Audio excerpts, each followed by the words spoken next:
बिस्मिल्लाहिर्रहमानिर्रहीम नाजरीन, खूबसूरत शहर सुहावा तो इसने नाल मुंसलिक जितने भी ग्रां हैं वो सारे बहुत ज़्यादा खूबसूरत हैं।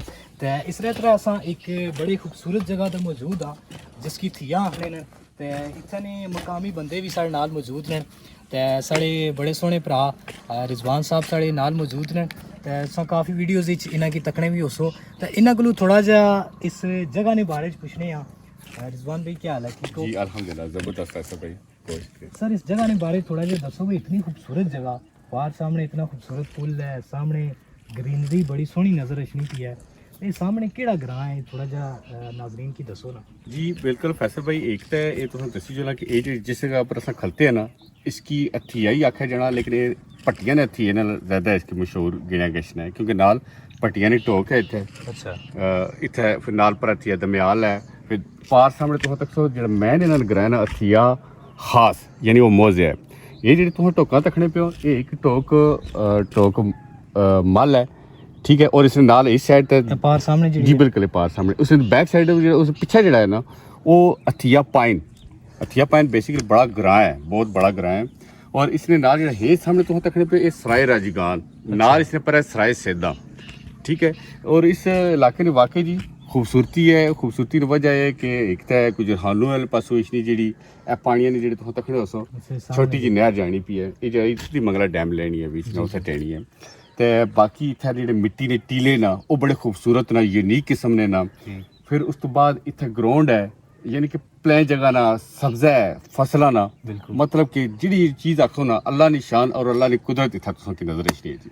बिल्कुल जी इस तरह माशाल्लाह बड़ी खूबसूरत पुरसकून जगह। एक बारी पहले भी इस जगह आए सा तो दूसरी बारी फिर जिले इस जगह आए हैं।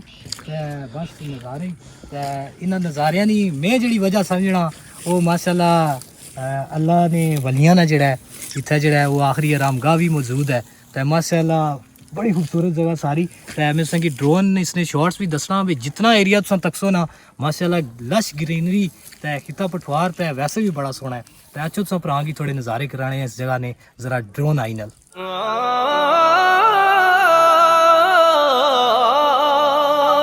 यूके दे विच वसदे ओ लोको वसदे ओ लोको वसदे ओ लोको यूके दे विच वसदे ओ लोको मंगो सारे दुआवा वतना वाले रहण सलामत मावा।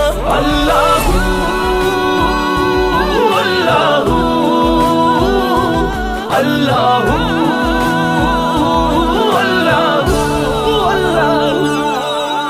लख हजार नजारे ऐथे हर एक दिल नू बावे फिर भी मैनू रह लोको मां दा चेता आवे। ओ जिथे माना बाबुल होवे ना हो बड़ याराने चंगे होके भी नहीं चंगे लगदे लोग बेगाने। Allahu Allahu Allahu Allahu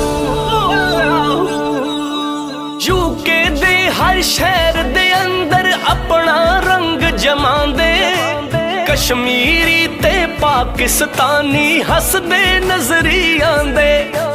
Bradford Birmingham London विच ने संगी सारे इना शहरां दे विच वसदे पाकिस्तानी प्यारे। ओ कोटली ते डडियाले वाले भी यूके दे विच वसदे गुलहार शरीफ ते टांगरी वाले सच रब दा रस्ता दसदे। आशिक पाक नबी दे इत्थे बैठे रौनक लाई एक मस्जिद सोनी है ना चावा नाल बड़ाई। अल्लाहू अल्लाहू अल्लाहू अल्लाहू खुशियां दी कोई कूक सुनावे कोई दिल दा दर्द विखावे किसे नू आवण याद प्यारे कोई टुर वतना नू जावे।